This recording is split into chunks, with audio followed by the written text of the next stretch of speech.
Fáilte. Welcome to the Village Oak Tree. I'm your host, Terrance Ó Domhnaill. Thank you for joining me again this week. I want to talk about the U.S. and Britain today with a couple of news stories I found and to describe a dystopian future when I say when, not if, the global mean temperature above pre-industrial global temps reaches 3C. So gather around, sit you down somewhere comfortable for a bit as I tell you about another sinister side of the United States, how England is turning into a police state even more than the US, and global warming to 3C in the near future. I found a couple of news stories from outside the United States that I thought warranted my attention this week. And when I think it warrants my attention, that means all of you as well. But my first story talks about the United States in a global perspective with a glimpse into the past. The story I found in RT News Russia, I'm going to add this here, is another story that parallels in some ways those news stories I told you about a couple of months ago about those secret biolabs in Ukraine, now in Africa. They were making designer viruses and pathogens specifically to be used against ethnic Russians. Now, probably against the warring militias that the Americans don't like in Africa. During World War II, the United States, along with the UK, set up intelligence agencies to try and thwart the Germans. If left at that, that would have been a bad thing. It wouldn't have been a bad thing.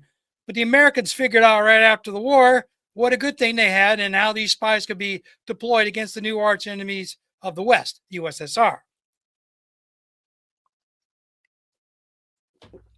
During all of this, the CIA decided to see if they could use psychotropic drugs like LSD and lots of others to completely take over someone's brain and get them to do whatever they were told without any conscience.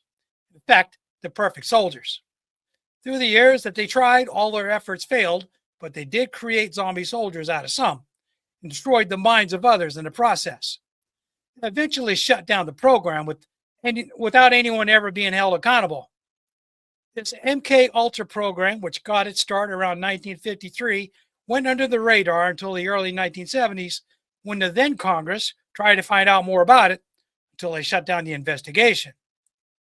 There have been recent congressional hearings run by Congresswoman Anna Paulina Luna to try and dig into this some more because these doctors experimented on American citizens whom they thought wouldn't be missed by society. We're talking about prisoners, soldiers with no family members, and others that they thought no one would go looking for if they disappeared, like maybe homeless people. A couple of these experiments apparently escaped and committed horrific crimes, but it was all brushed under the national security carpet at the time. This goes along with those reports of the Americans experimenting on people near these secret, not so secret biolabs, and how the Americans tried to sweep all that under the national security carpet. They didn't work so well when the people who weren't Americans let the cat out of the bag, and the Americans were called out for it.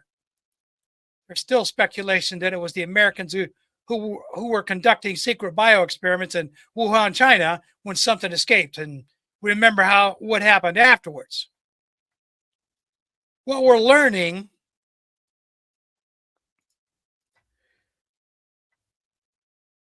So like a lot of things we're learning these days, the Americans know no boundaries when it comes to defeating their perceived enemies around the world. Then there's the matter of the English. Ever since their xenophobia got the better of them back in January 2020 and they implemented what they call Brexit, they've been on a steep economic geopolitical decline ever since. But that hasn't stopped them from trying to remain relevant in the geopolitical world arena. Everyone knows about the Americans and all their meddling in other nations' affairs, but the British have been just as much in the thick of it without near as much fanfare as the Yanks. The British MI6 have been doing some very bad things around the world in order for the British government to still be able to show the world that they're still a shadow of the global empire they once were. Lately, they raised their xenophobia to new heights with this terrorism law from 2000 that they started enforcing on everyone who even dares protest a genocide in Gaza or the Sudan or say anything bad about Israel and so on. You get the point. The reason I'm bringing this up today is because I read a news story in The Guardian and others about an American who was flying through Liverpool to another destination and was detained by the British authorities for some online social media post he made about the genocide in Gaza, Israel's role in it, and in general, his support for the Palestinians. There was a rather famous British journalist who was harassed and chased out of the country over his reporting of the genocide over the last couple of years. The Brits even went so far out of their way to get to him to stop his reporting that they convinced the German police to harass him as well after they scared him out of England.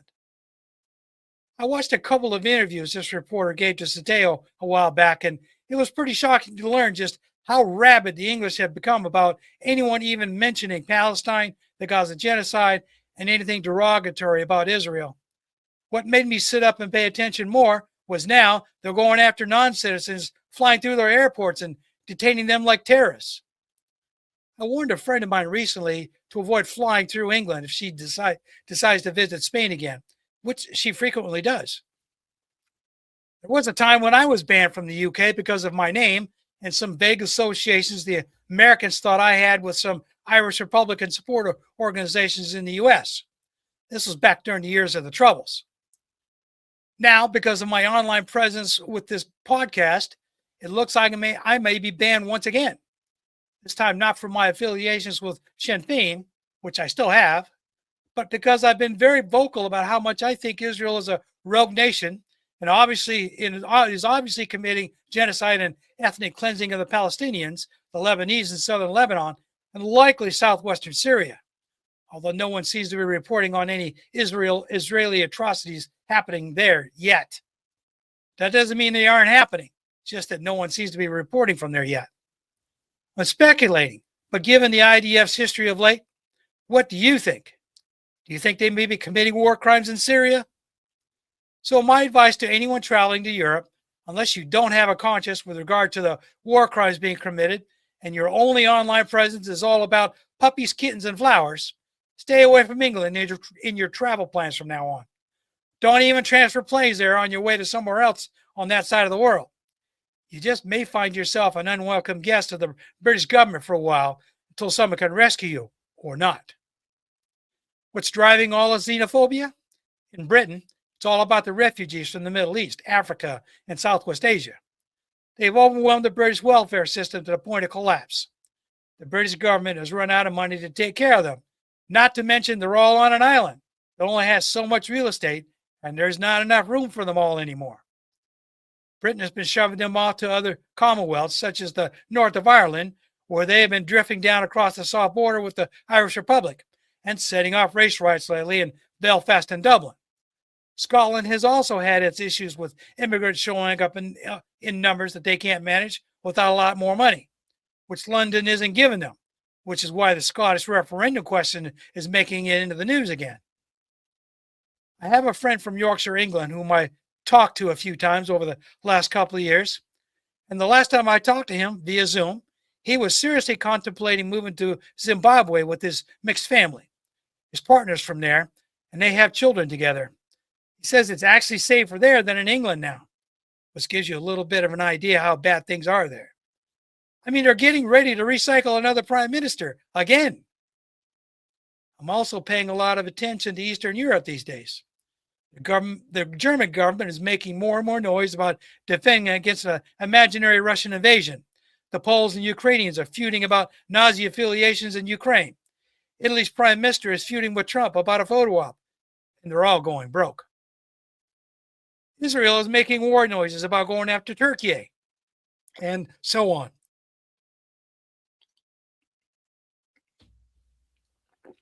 The Baltic nations are looking to Brussels and the EU Council to defend them against the Russians, and the other smaller countries that used to make up Yugoslavia are caught in the middle.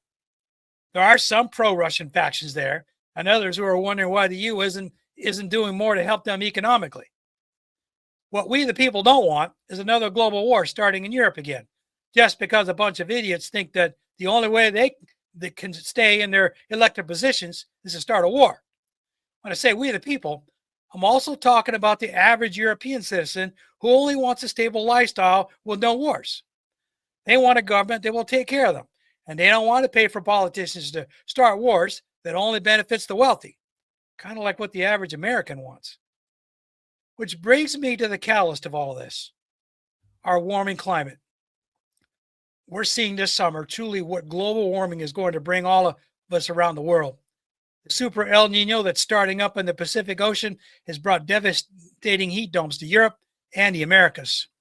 Massive monsoon floods in South Asia from India to South China. There's also a huge typhoon that's threatening Guam and all the other islands around that part of the South Pacific. All of that is caused by climate change or global warming or whatever you want to call it. So let me bring this article up here from Sentinel Intelligence. This is from Ms. Jessica Wildfire, but her and Sarah Connors are two that I subscribe to pretty regularly. So if you think it's bad this year, the climate scientists are predicting things to be even worse by next summer as the super El Nino phases into another La Nina. These global cycles are normal, but what's not normal is the new intensity driven by all the greenhouse gases in our atmosphere now. I have an article written by one of my favorite writers, Miss Jessica Wildfire, shown on the screen here, about what the world might look like when, not if, but when the global mean air temperatures reach 3 degrees C above pre-industrial age temps. She describes a world where there will be a lot more arid zones across the middle part of the planet where no one but the hardiest plant life, reptiles, and some insects will be able to live. How these extreme temps will likely kill off about 4 billion people as they try to flee to more hospitable latitudes, mostly from heat exhaustion, war, and starvation. Think about that for a minute. Right now, in 2026, there are a little above 8 billion people on the planet right now. So we're talking about half of the current human population, and who knows how much of the animal, insect, and plant life that will perish, as well as other species, and those that learn how to adapt in this new world. The new predictions are moving that timeline back more and more recently, but few are paying attention because of people like Donald Trump, who go around hogging the spotlight every day. It was once thought that we wouldn't reach these temps until the end of this century is being walked back to about the middle part of the 21st century. We're talking maybe about 2050 or so now, based on some of the latest climate model statistics. That's only another 25 years or so. My own children will be my age by then. If they manage to survive that long, they'll all be trying to figure out how to adapt to their new reality. They all live in warmer states right now, and those states will likely be nearly unlivable by then. They will become part of all the migrants, trying to get somewhere else. So here's the thing. They're all going to be looking for homes up north, up in the northern latitudes. We're talking the northern part of the United States, up around like Michigan, Maine, New England, the western northern states. They're going to be trying to get into Canada like you wouldn't believe. And they're going to be by the millions. We all should know from human history what happens when large groups of human refugees clash with other groups over basic resources, such as food, water, and shelter. Lots of people usually die. That's where a lot of that 4 billion dead will come from. Humans killing each other for the basics to survive. I know how this sounds, but there's no sugarcoating this. We're past the point where we can roll this back. There's no going back anymore. All there is left is to attempt some mitigation to try and hold off the existential climate warming that's coming, whether we like it or not. China and some other countries, just a handful so far, have taken the lead on this, and they may end up being the last holdout nations when it all finally falls apart. They and those others who follow their model may become the last bastions of peaceful coexistence for some of humanity. The rest of humanity will probably fall by the wayside in tribal warfare, killing most of each other off in their quest for survival. It's not the first time that the humans have engaged in this type of tribal elimination warfare, but this time there are a whole lot more humans involved than before. We think the current slaughter of tens of thousands of Palestinians is bad now. The slaughter in Europe and the Americas will dwarf that by the millions when the temperatures reach 2.5 C and 3 C. It all sounds like something out of a science fiction novel, but I assure you, I have seen just how ugly humans can be when they think they're going to die. and they have a small chance of survival at any cost. A large portion of them will kill anyone who gets in their way, and the weakest will die the quickest. It's nothing new. We've just not seen anything like this since the feudal ages, when the Catholic Church deemed bathing for any reason a sin, and millions died of the plagues that could have been mitigated with something as simple as a daily bath. Once the temps reach the uninhabitability range, water will be largely gone. And what little there is in the most arid regions will be worth more than anything else in the markets. Water will become the most sought after commodity and fetch prices unheard of now. Rivers and lakes will all be gone in these areas, and likely so will any underground aquifers. People will kill each other for the slightest amounts of food and water without question. I'm painting a grim picture of the near future when 3C temps get here. No one truly wants to think about what that will look like. But I know what that will look like because I know human nature. I've seen human nature in its ugliest forms during my travels around the world, so I know what's coming. I've been to some of the world's most arid deserts in the Middle East and North Africa. I've also lived in the southwest region of the North American continent. Coupled with what I know of human nature, the future of humanity is going to be very bad once the planet reaches that point where nearly half the current habitable zones become uninhabitable due to the intense heat and aridness. My only regret in life is this legacy that I'm leaving with my children and grandchildren and so on into the future generations, if there are any after my great-grandchildren grow up, if they even get born. Can you imagine not so far into our future that we might be seeing the last generations of whole populations? It's 2026. My oldest children are in their 40s now. Their children are for the most part still in elementary school or at most middle school. I do have one granddaughter who is 18 now. What will their world look like in 25 years? What will their children's world look like in 50 years when they may not even be able to venture outside anymore because of the deadly outside temperatures? What will their world look like when they have to fight other people for a drink of water? That's what a 2.5 to 3C world looks like, and it will be here within the next 25 to 50 years, whether we like it or not. There's nothing we can do about it except prepare our children and grandchildren to learn how to take care of themselves once it hits with force. We're only seeing a tip of the heat wave right now. Imagine what we're witnessing this summer, only a lot hotter on a more permanent basis, and the food and water insecurities that are sure to come with it. That's our future. Anyone young enough to know that they will still be alive to watch it come had better start thinking ahead now. If you wait until the last minute thinking that some government is going to save you, you will die while you wait. I'll leave all you with that sobering thought as I go on break. I'll be back in a couple of minutes to close out the day.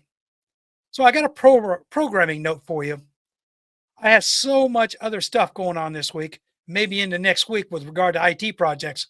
I'm not going to read any stories after the break today to keep things short this week.